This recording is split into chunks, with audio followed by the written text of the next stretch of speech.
नमस्कार, SPT news में आपका स्वागत है। पेश है 8 अगस्त शनिवार दोपहर 3:15 बजे राजस्थान के विभिन्न शहरों की 15 बड़ी खबरें। प्रधानमंत्री नरेंद्र मोदी आज शनिवार को आईआईटी दिल्ली के 57वें दीक्षांत समारोह में मुख्य अतिथि के रूप में शामिल हुए। उन्होंने विद्यार्थियों को संबोधित करते हुए कहा, यहाँ आना मेरे लिए बेहद सुखद अनुभव है।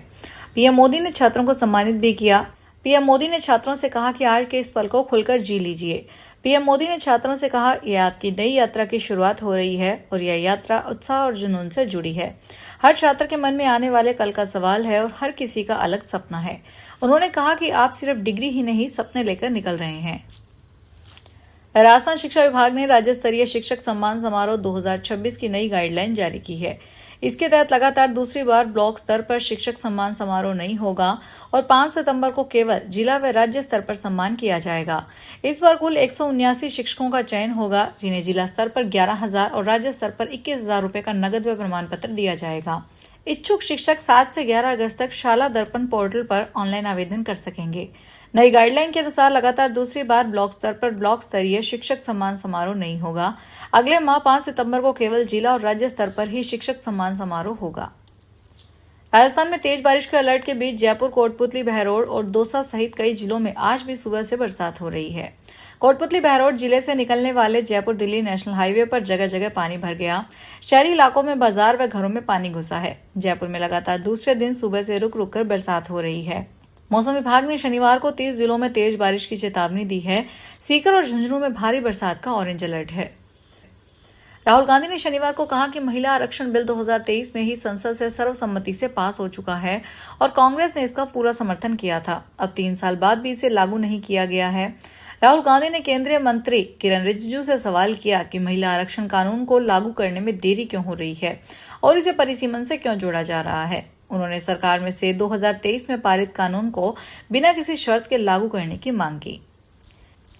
जयपुर में दिव्यांग सर्टिफिकेट से ग्राम विकास अधिकारी बनने का मामला सामने आया है। आरोप है कि मेडिकल के लिए फर्जी डॉक्यूमेंट तैयार पर बोर्ड के सामने दिव्यांग भाई को पेश किया गया और सरकारी नौकरी हासिल कर ली।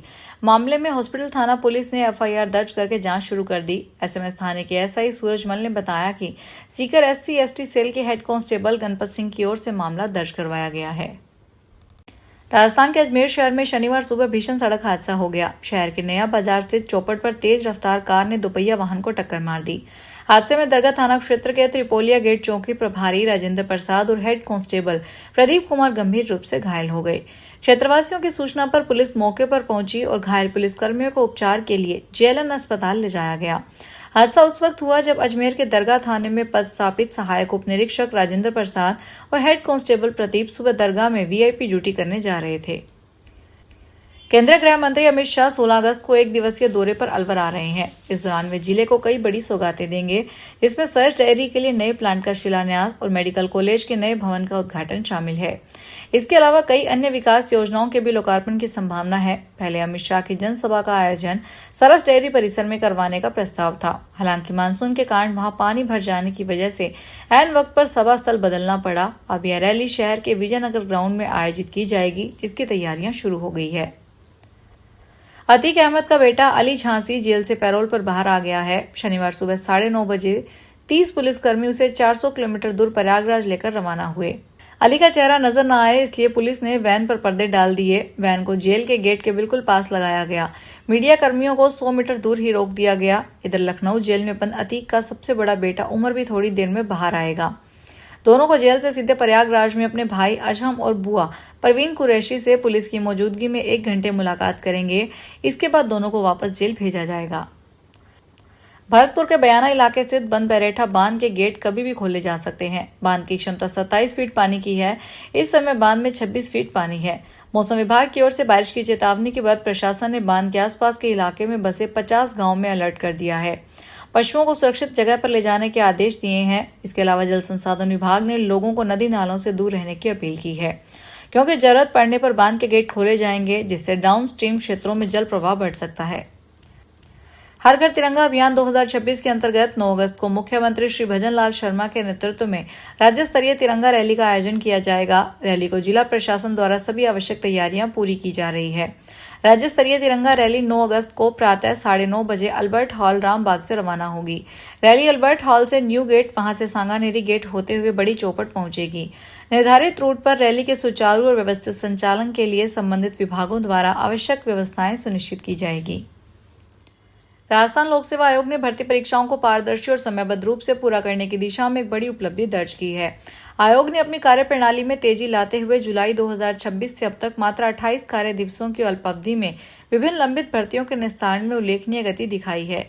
इस अल्प समय में आयोग द्वारा मिशन मोड पर कार्य करते हुए विभिन्न भर्तियों के अंतर्गत लिखित परीक्षाओं के उपरांत 11 विषयों की विचारित सूचियां, साक्षात्कार हेतु सफल घोषित अभ्यर्थियों की 36 सूचियां और 14 अंतिम परिणाम जारी किए जा चुके हैं।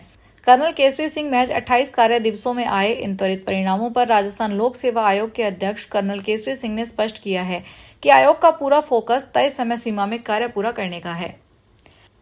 झालावाड़ के मनोहर थाना क्षेत्र स्थित ग्राम गजवाड़ा में वन विभाग ने एक अवैध आरा मशीन पर बड़ी कार्रवाई की है। उपवन संरक्षक सागर पवार के निर्देशन में हुई इस कार्रवाई में आरा मशीन, लकड़ी चीरने की ट्राली, पोर्टेबल कटर और भारी मात्रा में पशमेल लकड़ी जब्त की गई है। वन विभाग द्वारा गैर वानिकी गतिविधियों के खिलाफ चलाए जा रहे विशेष अभियान के तहत ये कार्रवाई की गई। रेंज मनोहर थाना टीम ने जवाहर थाना पुलिस की सहायता से इस ऑपरेशन को अंजाम दिया। हरियाणा के मुख्य सचिव अनुराग रस्तोगी की अध्यक्षता में यमुना एक्शन प्लान की समीक्षा के लिए हरियाणा सिविल सचिवालय में उच्च स्तरीय बैठक आयोजित की गई। बैठक में राज्य की नदियां, विशेषकर यमुना नदी को प्रदूषण मुक्त बनाने के लिए संचालित विभिन्न परियोजनाओं की प्रगति की समीक्षा की गई। मुख्य सचिव ने कड़ा रुख अपनाते हुए निर्देश दिया कि यमुना नदी में प्रदूषण को रोकने से संबंधित सभी विभागों की परियोजनाओं को 31 दिसंबर 2027 तक हर हाल में पूरा किया जाए। इसके लिए सभी कार्य अनुबंध इसी समय अवधि को ध्यान में रखकर आवंटित किए जाएं। पूर्वोत्तर रेलवे के लखनऊ मंडल स्थित गोरखपुर बस्ती में रेल मार्ग पर खलीलाबाद क्रॉसिंग पर एक ट्रक फंस गया। इसके चलते रेलवे क्रॉसिंग बंद नहीं हुई और कई ट्रेनें लेट हो गई। जानकारी के अनुसार रेलवे सुरक्षा बल चौकी खलीलाबाद अंतर्गत रेलवे क्रॉसिंग नंबर 175A पर एक ट्रक डाउन रेल लाइन की पटरी पर फंस गया। खलासी क्रॉसिंग पर खड़ा था। पूछताछ में पता चला है कि ट्रक का डीजल समाप्त हो गया। रेलवे सुरक्षा बल ने ट्रक को कब्जे में ले लिया है। सावन के तीसरे सोमवार यानी 17 अगस्त को जयपुर के वैशाली नगर स्थित झारखंड महादेव का हरिद्वार से लाए जल से अभिषेक किया जाएगा। इस दौरान मंदिर में आने वाले श्रद्धालु भोलेनाथ का निःशुल्क जलाभिषेक कर सकेंगे। श्री धर्म फाउंडेशन ट्रस्ट की ओर से होने वाले इस आयोजन में हर की पौड़ी से 2 टैंकरों में गंगा जल लाया जाएगा। विधायक बाल मुकुंदाचार्य ने बताया कि यह आयोजन पिछले 3 साल से लगातार किया जा रहा है। हर साल श्रद्धालुओं की संख्या और लोगों की भागीदारी बढ़ रही है। इस बार भी हजारों शिव भक्तों के पहुंचने की संभावना है। फिलहाल इस बुलेटिन में इतना ही। फिर हाजिर होंगे बड़ी खबरों के साथ। अगर आप भी अपने आसपास की छोटी बड़ी और महत्वपूर्ण खबरों से अपडेट रहना चाहते हैं तो सब्सक्राइब कीजिए हमारे चैनल SPT न्यूज को और प्रेस कीजिए बेल आइकन पर।